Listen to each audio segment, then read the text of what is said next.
The time has come. Turn your speakers up.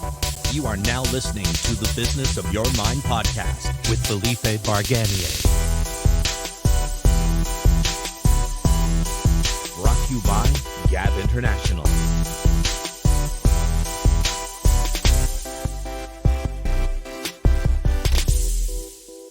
What's up, everybody? Welcome to the Business of Your Mind with Felipe Barganier. We are in for an amazing show on today. We have a near and dear friend of mine's on the show. We became friends during COVID. It's kind of like a bromance. Not romance, bromance, but I will take some flowers from this guy. Man, what is going on, everybody? We are in a very, very, very, very, very interesting place in the history of this world. We are in an amazing place where I feel like this year is going to be a year of profound manifestation for a lot of people. People are going to, come out of 2020 more focused, using that energy in 2021 to just manifest the greatest version of themselves. And that's what this show is dedicated to making sure that you are living a maxed out life at all times. When I say maxed out, I'm talking about your mind, getting your body right, and getting your fine on.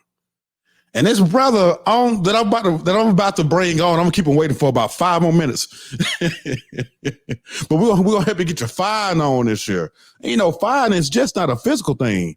You can be fine exteriorly. This is male, female, or whatever.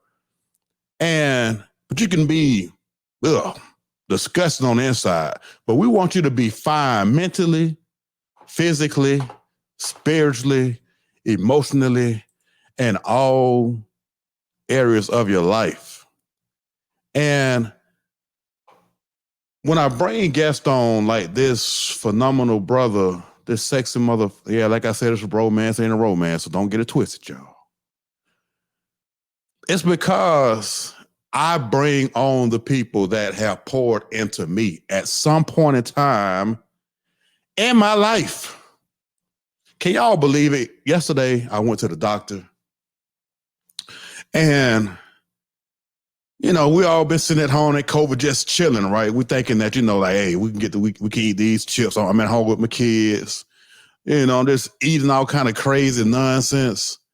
And kind of find out a brother got, things that he need to change is all I'm going to say. And that's why the timing of having this guy on my show, Mr. Phil Reynolds, is impeccable.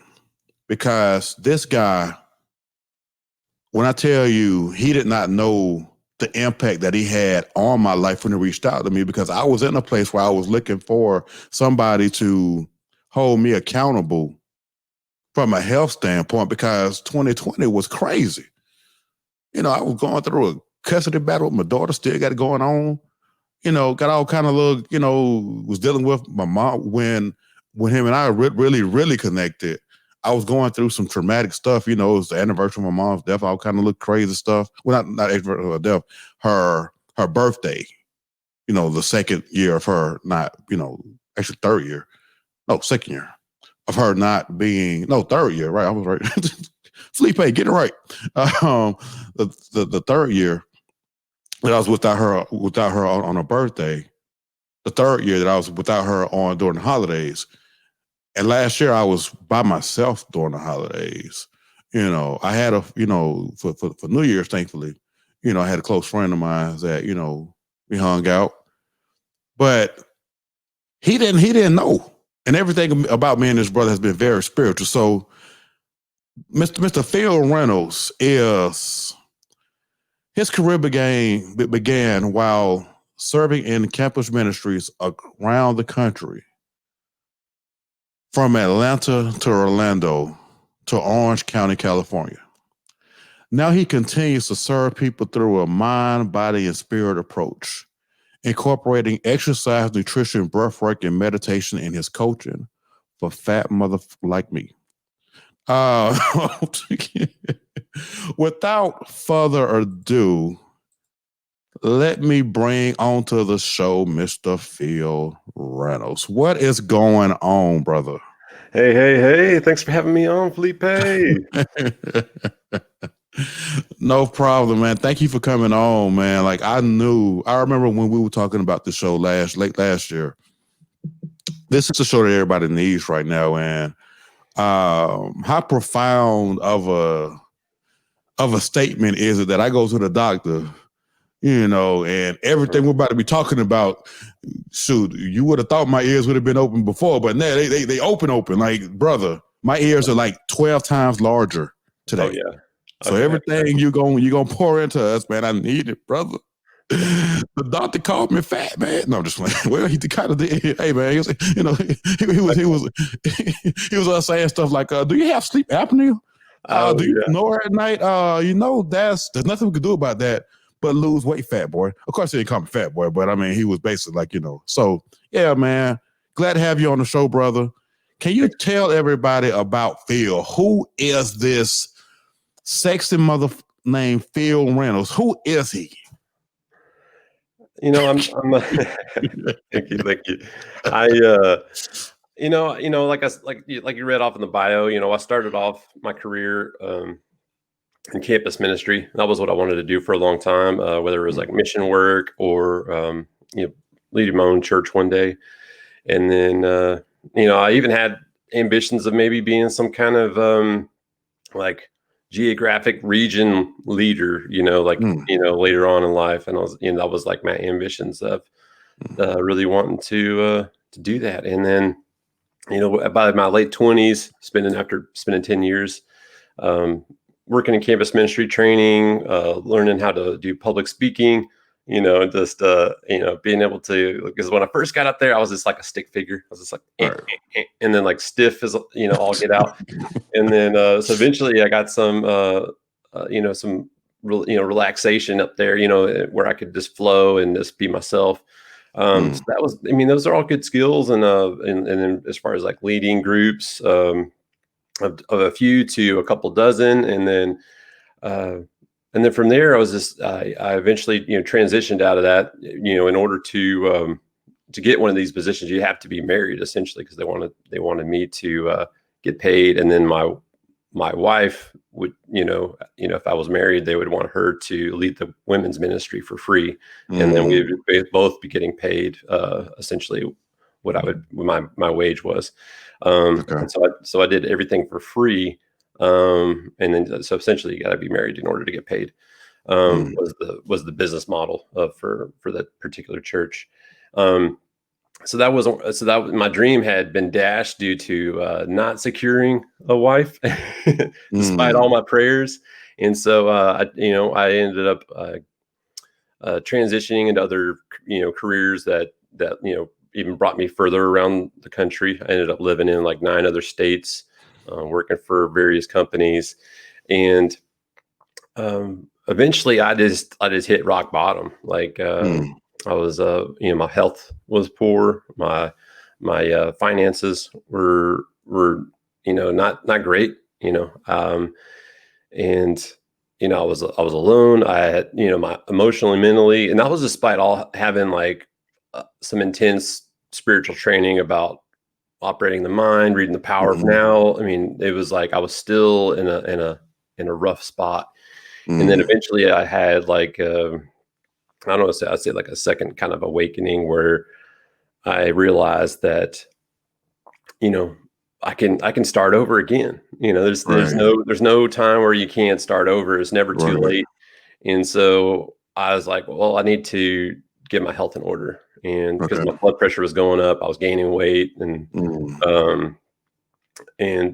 I'm triggered by that last statement, brother. I'm triggered right now. I know it's a triggering thing. The thing is, like, what I was telling somebody people in a video the other day is that, we're not our bodies, so we should take take things less personally when people talk about our bodies. This for starters. Think about it.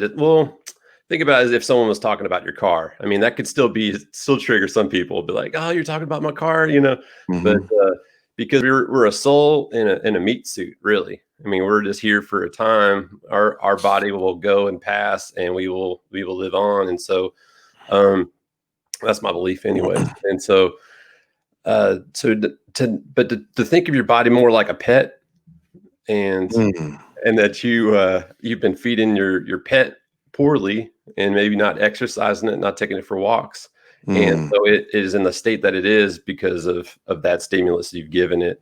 And so that's one thing to think about it. So that was in a spot where I was like, man, I need to get my health in order because I want to live long enough in order to experience all the good things in life.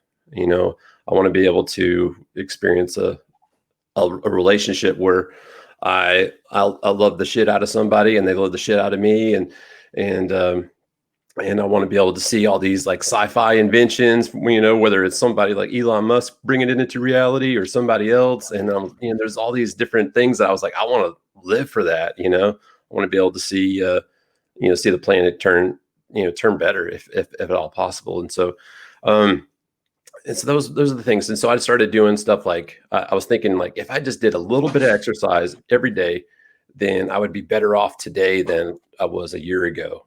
And that's just I was like, it doesn't have to be some kind of crazy 90-day program, 75 hard or whatever it is. Like if you have a bigger perspective on your health, like you're going to have your body for the rest of your life. If it takes you 3 years or 10 years or however to get the body that you desire, time's going to pass anyways. I think that one of my favorite quotes is, don't, something like, don't, not go after a goal because of the amount of time it will take, the time will pass anyways. And so that was kind of my mindset. And so eventually I was like, man, I started feeling better because the exercise was balancing my brain chemistry. And because exercise is like taking a little bit of Ritalin and a little bit of Prozac, chemically wise. And then it also helps you with a lot of different chemicals that help you learn better, like brain-derived neurotrophic factor, and so all these things, all these benefits I was getting when I didn't realize it, but then that eventually helped me to like incorporate nutrition and meditating more on a daily basis, and we can kind of talk about the benefits of those later. But eventually, I was like, I want to be able to do this for other people, and so that's kind of where I am today, is because I had pulled myself out of that dark night of the soul, is that I wanted to be able to maybe prevent that for people, or at least help them get out of it, or to help them like really amplify other areas in your life. Because if you bring more abundance into your health, it's only going to bring more abundance in every area of your life, whether it's relationships, or finances, or anything. Absolutely. And a lot of people don't really understand how important it is, and how easy it is, especially like the mental stuff. Now, of course, when I used to worry easy, I don't mean that you just going, right now I decide that I'm going to be fit. Right now I decide that I'm going to be positive. Like, it is a process, but it doesn't have to be a lengthy process, because we all know about the old adage, where the mind goes, the body will follow. So if the mind goes into a negative depressive state, guess what happens? It shows up physically. So, and that's when you start eating all the chips and the ho-hos and the Twinkies and the, the Whoppers and the fried chicken, which I have been eating a lot of in 2020. But anyway, but man, I appreciate you sharing that. So when I listen to you, man, we have a lot of similarities, but I'm that physically I'm where you were right now. So speaking to somebody like me that they're in that place where they're struggling, to maybe find that rhythm physically, because on my hierarchy of needs, or my hierarchy of things to do, and I'm going to change this statement as soon as I say it, but I'm going to say it right now just because I know people can relate to it. Uh-huh. Working out is probably the last thing on my to-do list every day. Yeah. But starting right now with Phil Reynolds and me telling this to our audience, that's going to be my top 3 priority every day for me to get some exercise in. But I said that to say, speaking to that former version of me that just left like 10 seconds ago, Right. how do you get yourself out of that place, or where would you start? Okay. I would start with a list of motivations and like let it be a writing exercise, Okay. and really just dive deep. You can even just write different quadrants across the top of the page, like Okay. motivations for my family, Mm. my kids. Like, why do I want to get my health in order? Mm. Well, I want to live long enough so that I can attend their weddings. Mm. And you write that down. I want to live long enough to see, see them maybe grow in success or something like that, or start a business or go after their dreams, whatever it is, have their dreams realized, or, just and support them along the way in that respect, be a mentor for as long as I can. And then you go over the mind, like, it's going to help my creativity. It's going to help my productivity. It's going to help my energy, for my mental energy and all these things. And so then you go over to like, your finances. It's going to affect my personal brand. It's going to affect, my productivity with that, as far as like, be able to put in more hours, be able to have more energy at the end of the day, be able to, yeah, I mean, and then just go to the next one, like emotional. I'll be able to handle stress better. I'll be able to process maybe trauma from the past, better or something like that. And so, and then there's also like a stress threshold that increases into with exercise, but also meditation. And then the stress threshold is all about what kind of pushes you to a limit to where you're not acting as in control as you would like to be. That could be like anger outbursts or something like that. There's a certain amount of stress that you can take before you start acting a different way. A different side of you comes out. And so these are all the different things that you can write all that stuff out. And then also, I mean, you can just kind of reflect on that in the morning. And then sometimes new ideas will come to you and you can journal that too. You're like, okay, then this is another motivation. And then you just want to be constantly thinking about like why I should be doing it, instead of allowing your brain to think why I shouldn't. And then the why I shouldn't conversation is all about, well, because I could be watching Netflix right now, or I could be working on my job. Well, your career, your business is going to be there. It's, you've set a certain amount of time in the morning, whether it's 15 minutes or 30 minutes, to do some exercise, and the exercise is going to help you to be more productive and think more clearly while you're working. So there's no reason why you shouldn't do it in the morning anyway. And then, so from there, you're just going to kind of, have some clarity, and also know that whenever you're starting a habit, you should probably do it in the morning, because you've got decision fatigue that happens throughout the day. And so you've made all these decisions, like what am I going to eat, to decisions for your business, or whatever it is. And like, you're just constantly making decisions all day. So by the end of the day, when you have a decision to exercise or not, your gas tank is empty. And so the likelihood of you exercising at the end of the day is far less likely than if you exercise in the morning. And so those are the things. So have a morning routine where you do the exercise, and then do some like mind mapping of why you should be doing this in the first place. Right.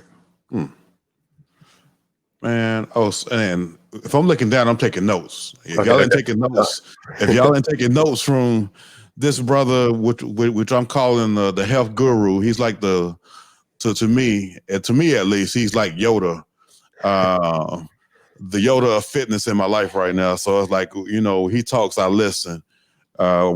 what's the old adage? When the student's ready, the teacher shall appear. So this is my sensei, Mr. Phil Reynolds. The force is Man, strong with you. yes, it is. Yes, it is. I was about to mess up trying to sound like Yoda, but I'm not going to do it. That's a good impersonation. You know, if you can master a good Yoda impersonation, you can make some people laugh. Absolutely, you know, especially if you can, you know, speak backwards the way that, you know, like, and that's what I was about to mess up, and I was like, no, don't even try it, man. Man, you talked about some things about motivation. So, when I think about words like motivation, ambition, you know, what comes to mind is, because a lot of times people have, especially like when you're going through it, like it's hard to find those motivation, those things that can anchor you through the storm. You know what I'm saying? You know, the things that help you get to the other side that are kind of pulling you, you know. So what are some, because I know outside of the fitness, you also do a lot of mindset stuff. So what would you say would be a way for somebody to, you know, to find those anchors if they go, you know, I don't have any family, I don't have any, but, you know, how, do you have any routines that you follow or things that you can recommend for people to kind of jog their memory or find those motivating factors in their life? Yeah, absolutely. And, you know, sometimes it does come down to just some simple things, you know, so, you know, if you're all right, so one of the things that like positive psychology is coming up with, and that's like a you know, emerging field, is like the positivity quotient, like kind of like intelligence quotient. So instead of IQ, it's PQ. And that's just a percentage of your thoughts on the daily basis that are positive versus negative. So like a 90 score would be that you think positively 90% of the time. And what they found in the studies is that the people with a higher positivity quotients are more successful than those that are not in every area, like whether it's relationships or business or whatever it is. Like these people, you know, like this book, Happiness Advantage by Sean Achor, he does a ton of research in this field where he realizes like the people that are successful were happy first, and then they created their success based off of that happiness, that using that fuel. Because if you project happiness into the future, it's always going to be in the future. And so to get back to the point is that sometimes our minds are hardwired for negativity.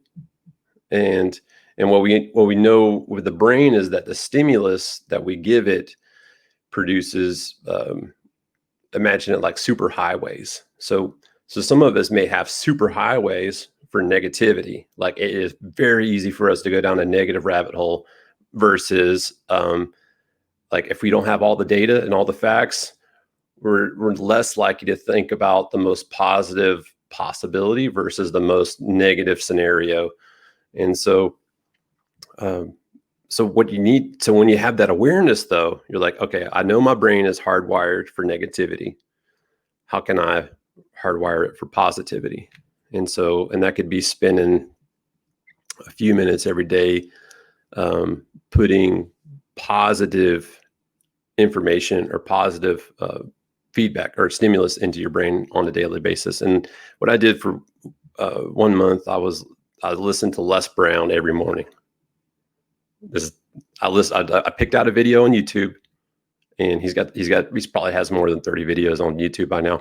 And so I could listen to a different Les Brown video every day. And sure, he tells some of the same stories in some of his different talks, but who cares? You know, you need it in your brain. And so, I tell you, at the beginning of the month to the end of the month, it was a night and day difference how I was responding to what he was talking about. In the beginning, I may have been like, oh, gosh, this guy is just a little extra or whatever, or, you know, whatever my mind was coming up with to fight even doing that. And then by the end of it, I was getting pumped. I was like, yes, Les Brown, and, but if it's not Les Brown, maybe it's Tony Robbins or maybe somebody Right. else, or maybe you're just like looking for motivational videos on YouTube. And yeah, that motivational videos can be cheesy or whatever, but you're not, try not to think about that. Just think about you need it in your brain in order Right. to start to rewire it. And then you can take some supplements too, like get a lion's mane mushroom supplement. And that was something I had suggested to Felipe. I was like, hey, you get one of my favorite brands is Genius Mushrooms, and it's got stuff for your immune system. It's got stuff for your stamina, whether you're going for a run or whatever, or it's got stuff for the lion's mane mushroom, which helps you to help with your synapses and your brain structures. Mm-hmm. So yeah, you just have to feed more positivity in your brain and produce awareness around that you have negative thinking, and because the negative thinking is not going to help you to establish any kind of habits. Absolutely, man. That is and you just dropped a whole bunch on us. Just bomb. We just got bombed with knowledge, y'all. Bombed with knowledge. But that's why I wanted to have you on, man. It's like, people really don't. A lot of times, people, I think they think that they're either maybe predisposed or no, I won't say predisposed. They're unaware, right, of all the negative self-talk that happens all day long, and we don't realize that it actually starts when we start being told no as children. We're being told no all the time. No, that's wrong. No. Your brain is like, okay, I'm living in a world of negatives. know. And I also feel like, when it comes to to even the mindset, like with my kids, like I can't stand the word can't. Okay. Because like I've got a 4-year-old, so we have we have a household word where it's you saying you using the word can't is never an option, because I'm like, why can't you? You may not want to, but you saying I can't. Like my son will say, I can't tie my shoes. You can't tie your shoes. You may have decided that you don't want to tie your shoes, but you can tie your shoes, know. Or, I can't pick that up. I can't. And then as adults, we do the same thing, but on a larger scale. I can't get that job. I can't, I will never be, I will never be rich. Well, and I reject that for anybody listening to for myself. This is just me making statements. But, people don't really realize how profound of an impact that their thoughts have on their overall well-being.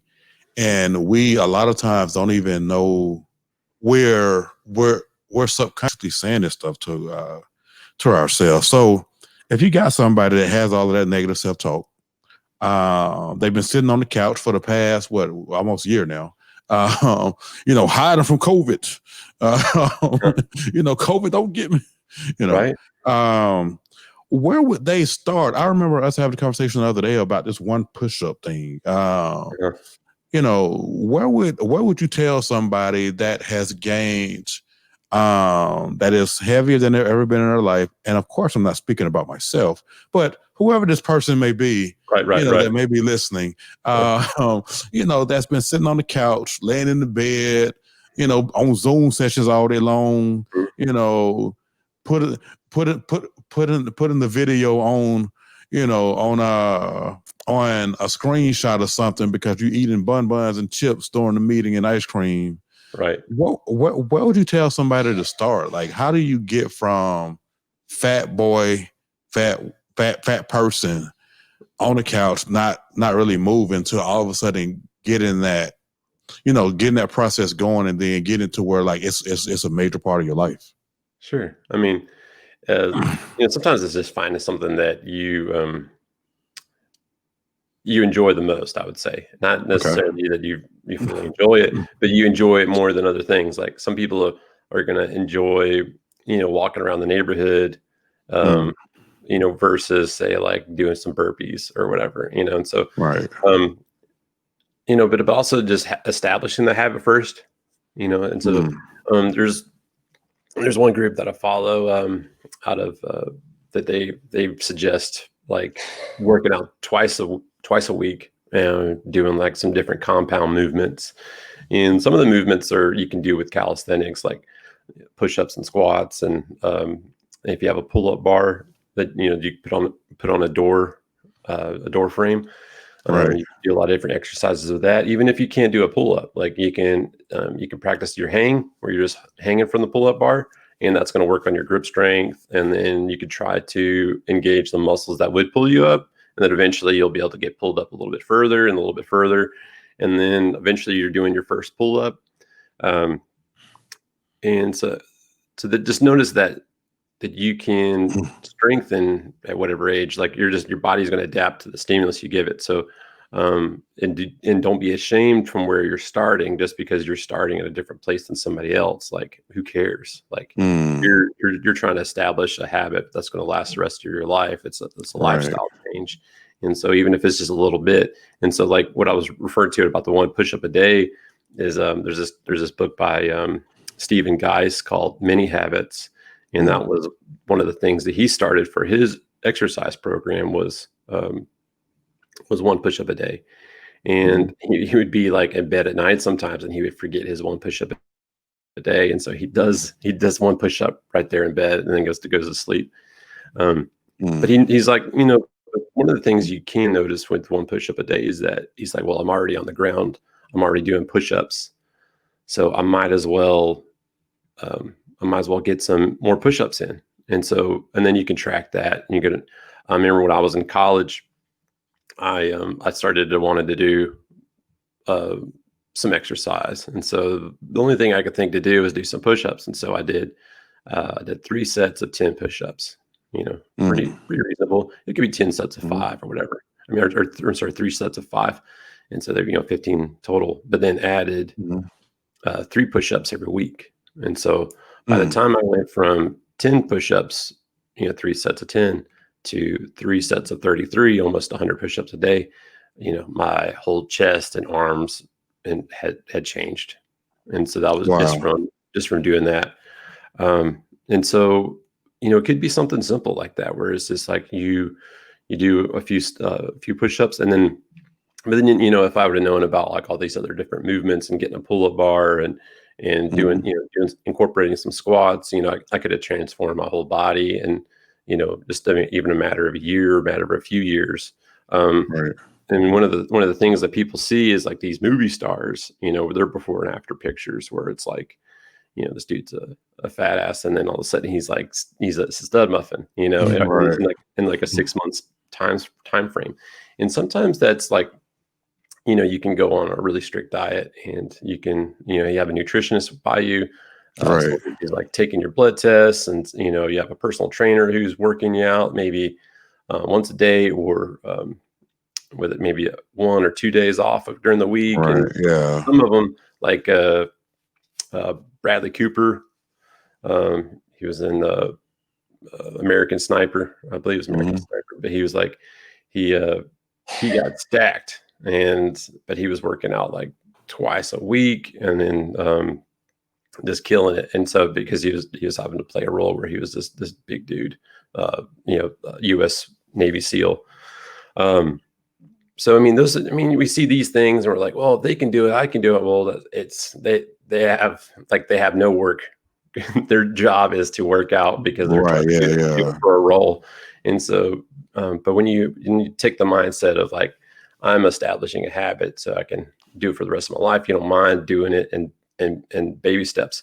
Because some of the things that, like we're referring back to that Thresholds of the Mind book by Bill Harris, he talks about that we can have a workout program that even exceeds our stress threshold. Like if you have like a graph, there's a line that we cross, and when you cross that line, you don't do it.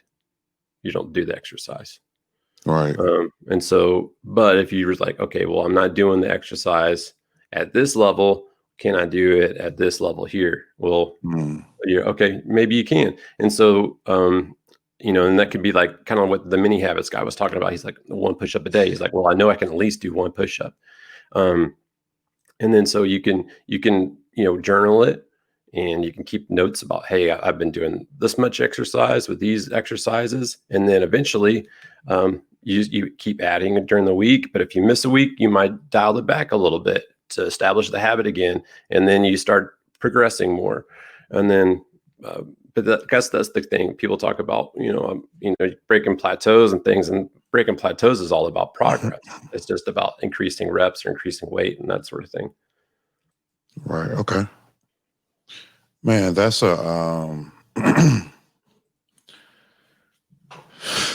whole thing. I guess the whole takeaway from that is just starting somewhere. Yeah, just starting somewhere. It doesn't have to be. Yeah, it doesn't have to be back breaking. Soreness, like you feel like you're gonna die. Every day. It could be like some gradual soreness, and even that was one of the things I learned when I got my personal trainer certification was that soreness does not indicate a good workout. They call it delayed onset of muscle soreness, or DOMS for short. And it's just sometimes it's a symptom of overtraining, actually. And so, but there's fitness experts that are like, oh, you need to get some soreness, no pain, no gain, or something. Like the pain comes in when you're actually doing the exercise. That's the pain. Right. You don't have to have pain the next day in order to get results. Right. And so, and especially when it comes to muscles like the back, a sore back feels like you've thrown out your back if it's too sore. Yeah. And that's not fun. A sore back that's like one of the, I hate the sore back. So I'm very careful with how I do my back. I mean, I'm 39. I'm not trying to have, no mobility because I overdid it the other day doing back exercises. And so, I take people through like a very like, I quiz them like, hey, how's your soreness? Because that's important because I'm not their body. I have to get the feedback like, hey, how's this exercise affecting you? Okay, a lot of soreness. Okay, let's dial it back next week, or let's dial it back next time we do this exercise. But then eventually it's like, okay, where are you at right now? Are you going from the couch to working out? Okay, let's start small and let me know how you're feeling. And then after that, it's kind of progressing from there. But and also like one of the other phrases that came to mind through my journey is that progress equals happiness. And it's a weird thing. There's a I don't want to necessarily say like, only progress equals happiness, but there is a certain amount of happiness that comes out of progress. And it could be, whether it's progress in your body or finances, relationships, or whatever. But, just knowing that, hey, things are getting better, things are moving along in my life. And that's that's a good thing, and I think a lot of people should take advantage of that. And the lessons that you learn from exercise is that pretty much everything grows like a muscle. Like if you give it attention, time, and effort, it's going to grow. Like failure is all a part of exercise. Like, they say doing push-ups to failure. Like push-ups to failure just means you're doing as many push-ups as you can until you can't do them anymore. And that's your limit. And that's okay. And then your next limit will be more the next time. But when we approach business or whatever, it's like, oh, I failed in my business. Well, no, you just learned how not to do it. Right. And you'll get better and better at it. Whatever you feel like you failed at. It just takes more time and effort to grow in that. Man, that's you just keep on. Like, I know I'm gonna have to watch this episode about 5 times, man, to even grasp everything that you're talking about, man. I'm trying to jump on you guys like a fire hose. I appreciate that, brother. I appreciate that. So now the one thing that this brother did not he tried to slip it. He tried to slip it in there. I don't think he noticed. Now, y'all heard, at the beginning of the episode where he was like, and I am taking liberties with what he said. This is not verbatim what he said. He said that I was doing Christian ministry work. I was I was a fat, you know what, had no girlfriend, yada yada yada. And now that he is a sexy mother, he has met the love of his life. You know, and he's in a very happy place.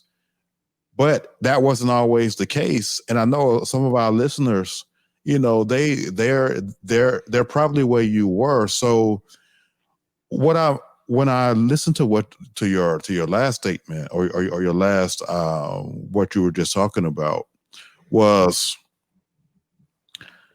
once you resolve those issues and you become happy about your life, Right. you will attract what you need.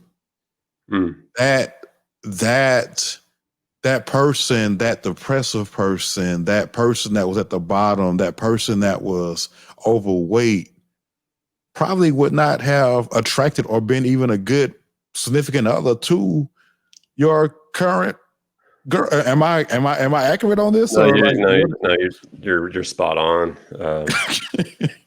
Yeah, that's but you know, I had a mindset around that too. Like sometimes we tell ourselves things like, I'll drop all the weight when I find my love of my life, or you know, we'll tell ourselves all these different things because I want to make sure they love me for my heart and not my body. Or you know, I mean, there's a lot of things our minds can throw at us that convince us of not, you know, treating our bodies the best we can, and just loving ourselves through treating our bodies good. I mean, that's really what some parts of self-love are, is treating our bodies good. But what's that? No, I was about to say, what's funny about what you just said was, I didn't mean to cut you off, but what's funny about what you said was, I used to do that as it related to money. Oh, yeah. I used to say I did not want to be rich, and I reject that until I met, because I didn't want her to use me for my money. Well, I've been married twice. And no, I will be as wealthy as possible. And when my baby comes, baby, hey, wherever you are, what's up, baby? Listen to this episode. But yeah, that's a lot of, and also I believe that doesn't that enable our procrastination. Did not mean to cut you off, but it's like you're saying that, but really you're lying to yourself.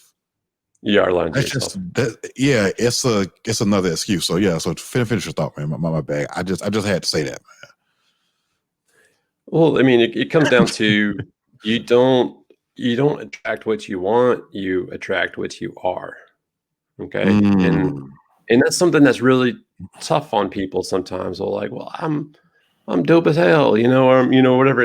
But there's a lot of things, but like you can be better. Like I got to a point to where I was so frustrated with relationships that didn't go anywhere, or going on dates that didn't go anywhere. You know, having a good first date and never having a second date, you know, the situations that I was like, I want to work on myself until I'm a damn no-brainer for somebody that I really want in my life. And then, but that, have that mindset, like you're going to be, you know, the top notch. And another thing you could think about is it this way: is people get wrapped up in soulmates and things. And I think that can really be a destructive mindset, because you can think about someone being a soulmate and they may not be, but you've convinced yourself that they are.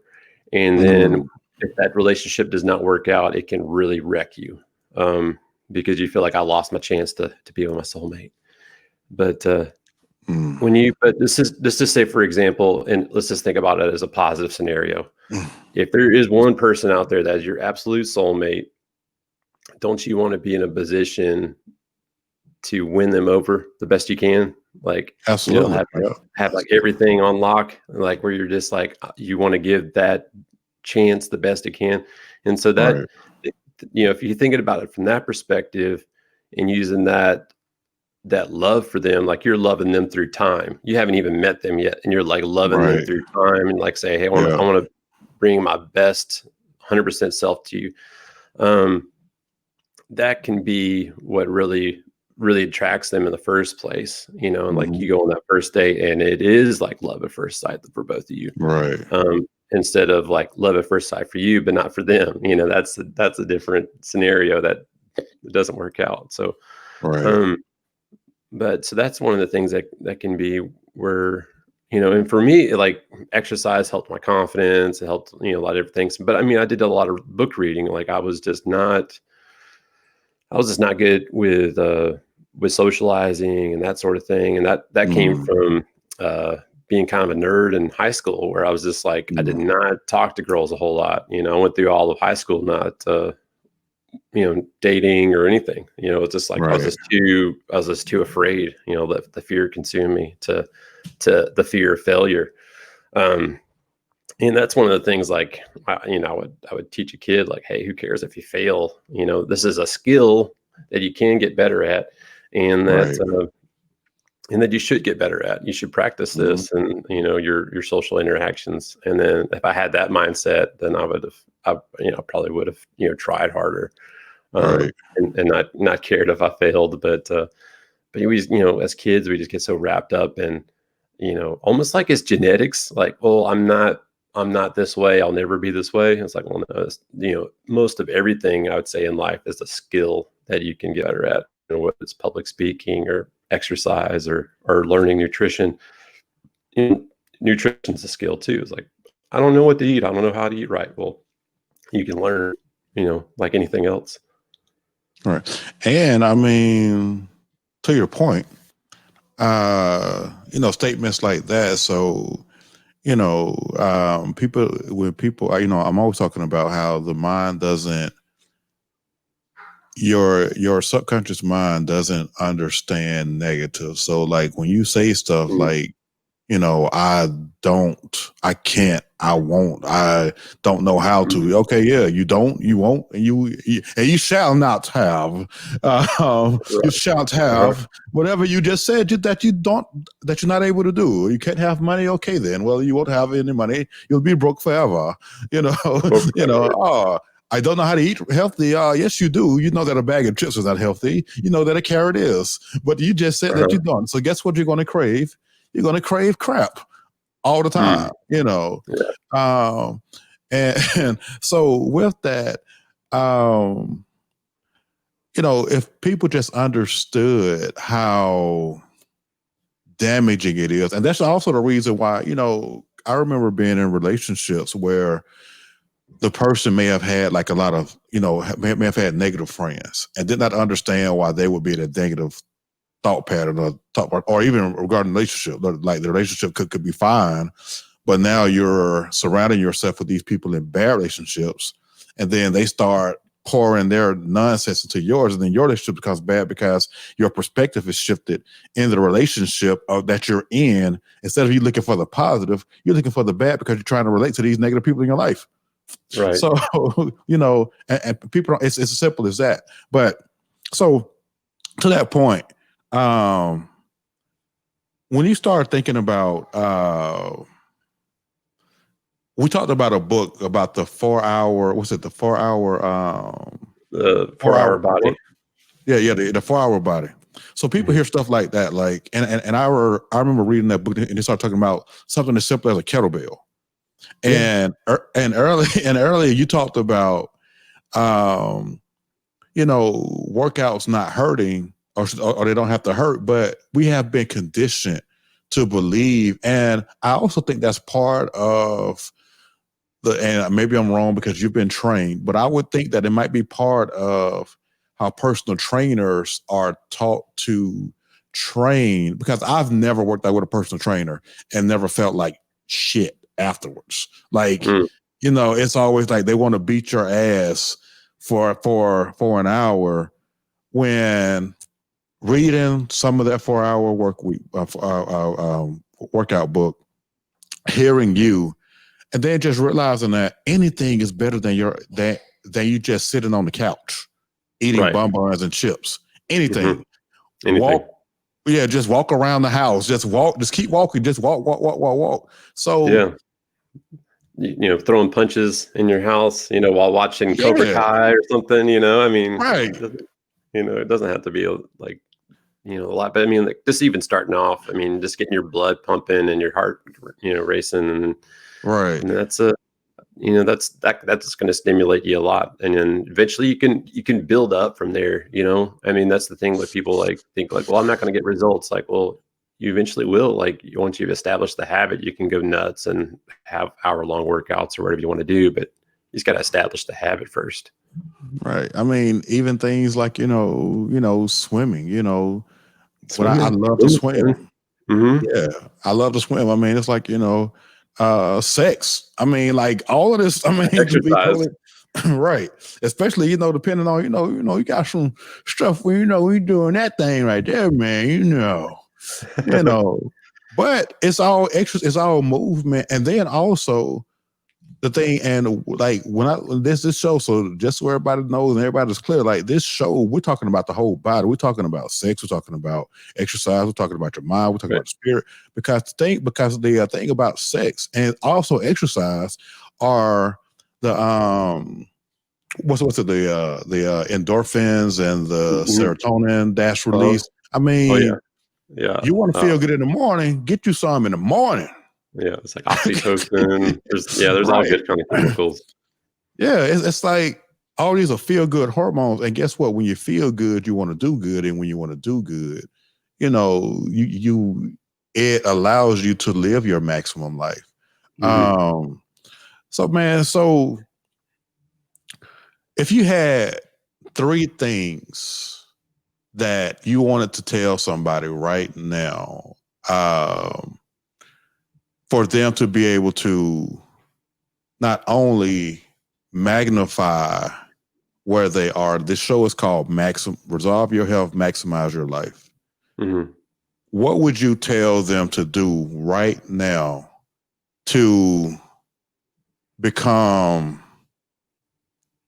like you said earlier, don't live in the future or don't put the goal, something about don't put your happiness in the future. Like delayed gratitude or happiness in the future, that sort of thing. Yeah, don't project your happiness in the future. Try to be happy now, and allow that to put you in the mindset to where you can create whatever life you want.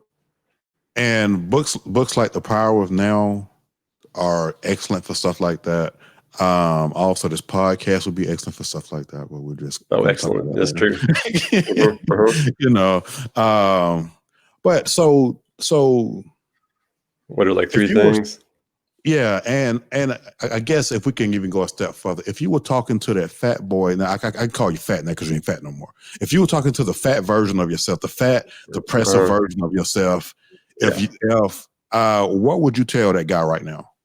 I'd say, first off, you got to be patient with yourself. Like this ain't going to change overnight, right?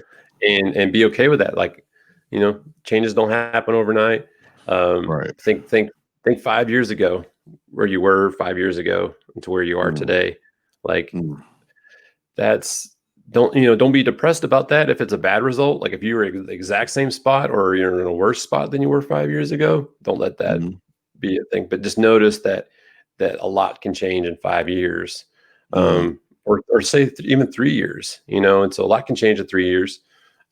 Even with some gradual changes in your body and your mind, you can do some amazing things in 3 years. And so one of my favorite meditations is the 6-phase meditation.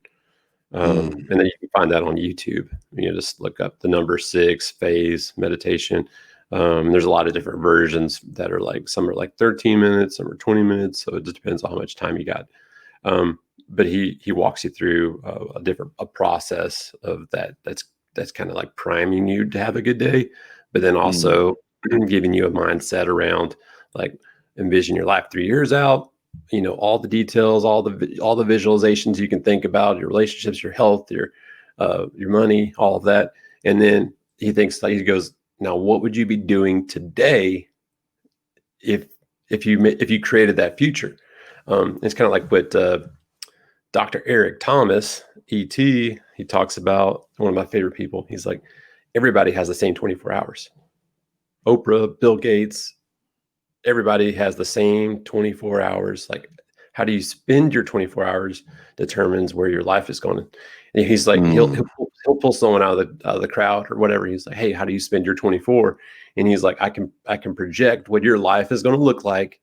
It doesn't matter how many years, depending on what their daily routine is.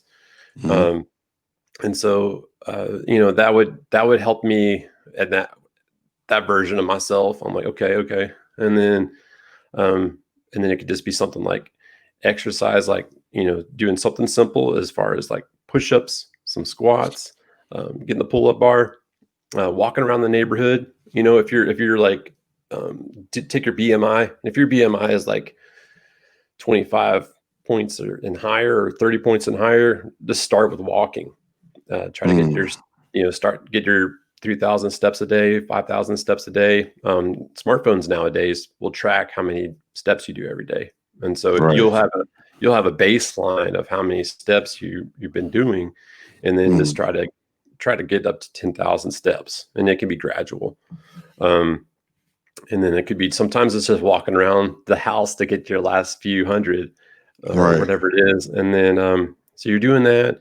And then, as far as like, nutrition wise, like, breakfast has really been created out of a need for people to buy more agricultural products based out of the United States. That was pretty much the whole reason for creating like breakfast cereals and all these things. Like, if you look back, 1900s or less, people might have eaten like some toast, and they may have had a cup of coffee for breakfast, and that was breakfast. Bacon wasn't even a breakfast staple until I think the 30s, something like that, or maybe less. And that was like because they wanted to sell more bacon. They wanted bacon to be anything that could be in any meal. They wanted it to be in any meal.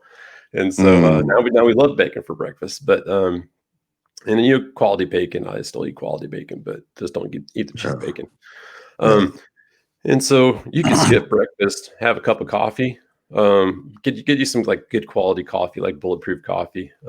Sometimes I'm a firm believer in bulletproof coffee now, because bulletproof coffee.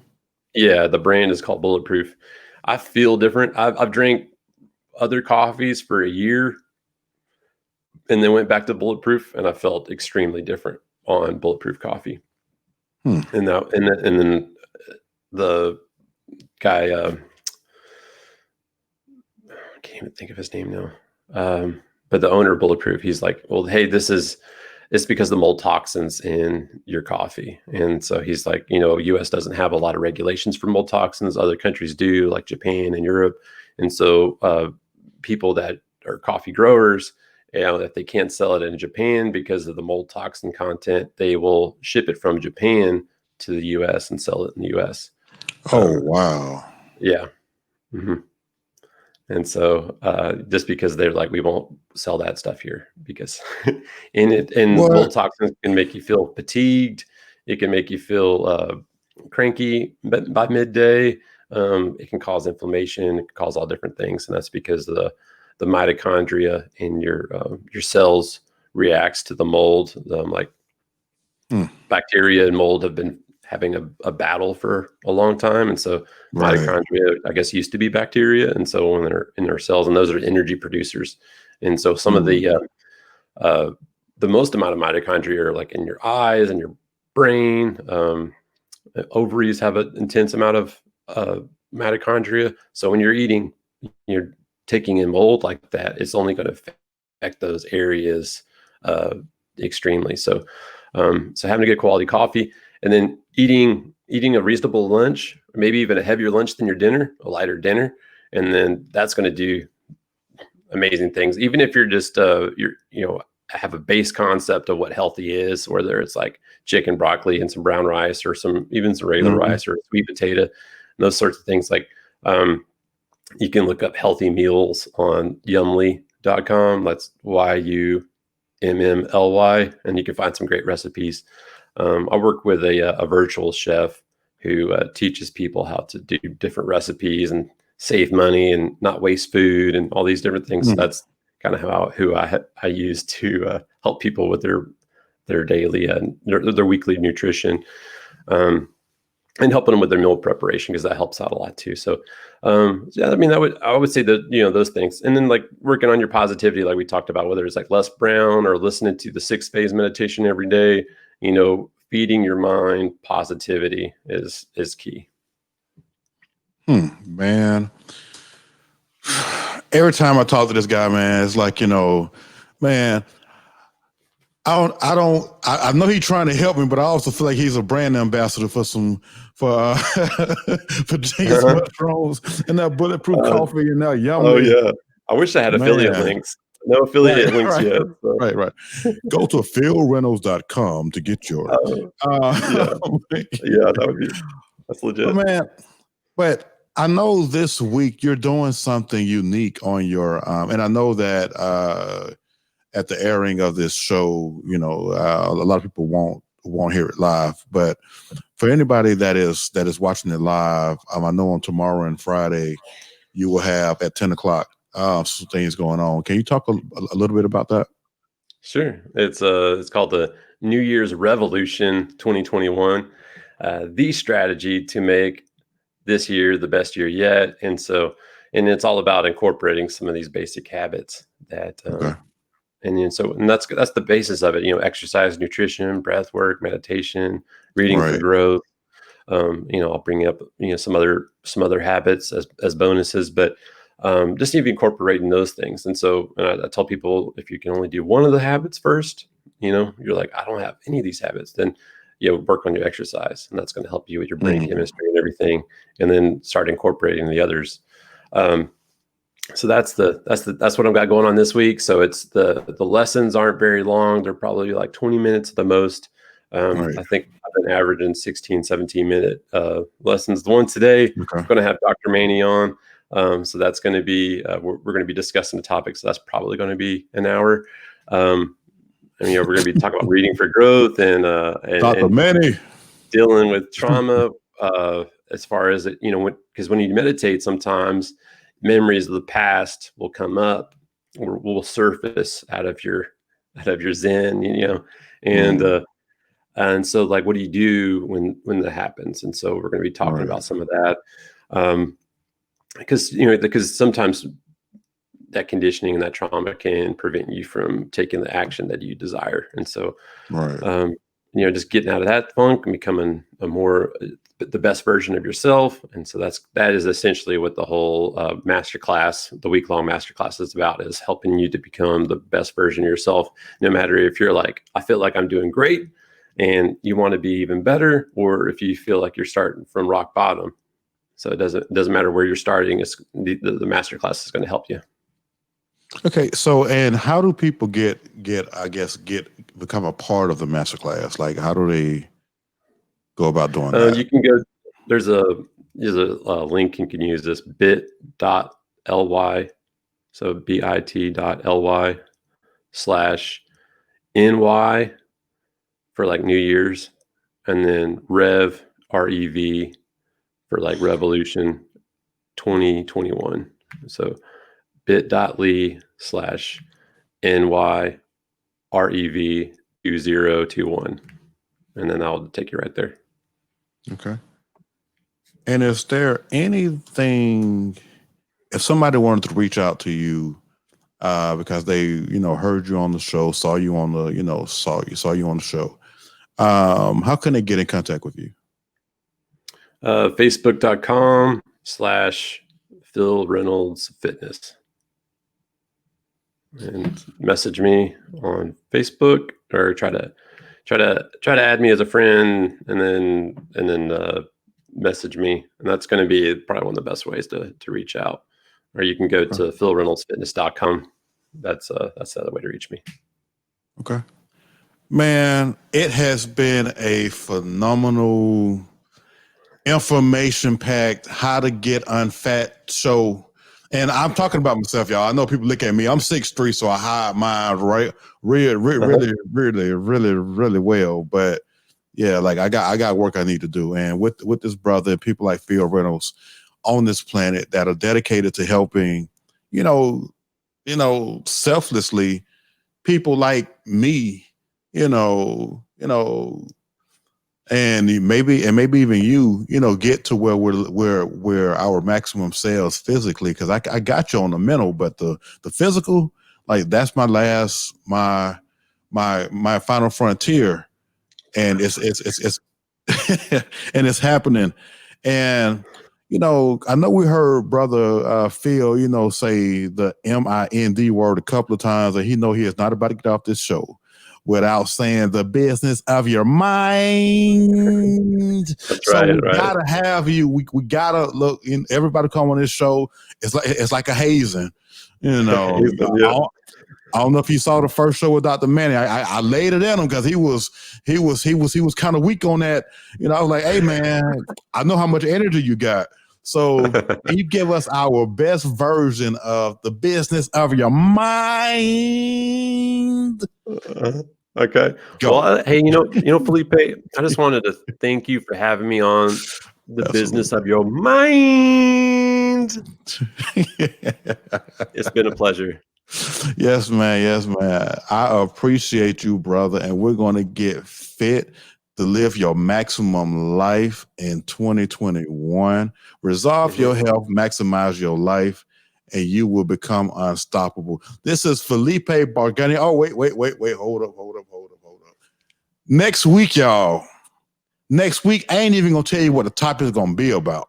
But what I am going to tell you, you do not want to miss the show, because we are about to go into the double in on next week on a subject that I know you're going to love. Because like I told you, this show is about being a sexy mother and being all kind of stuff. So we are about to 2021. We are going to open up minds, hearts. And you know, we get close to Valentine's Day, so who knows what might show up on next week. But who knows? We might bring back the sexy motherfucker Phil for an aggressive appearance. Who knows? But this is Felipe Barganier and Phil Reynolds with the business of your mind. See y'all next week. See y'all next week. We love y'all and peace. If you want to get your business right, you've got to get your mind right. Businessofyourmind.com.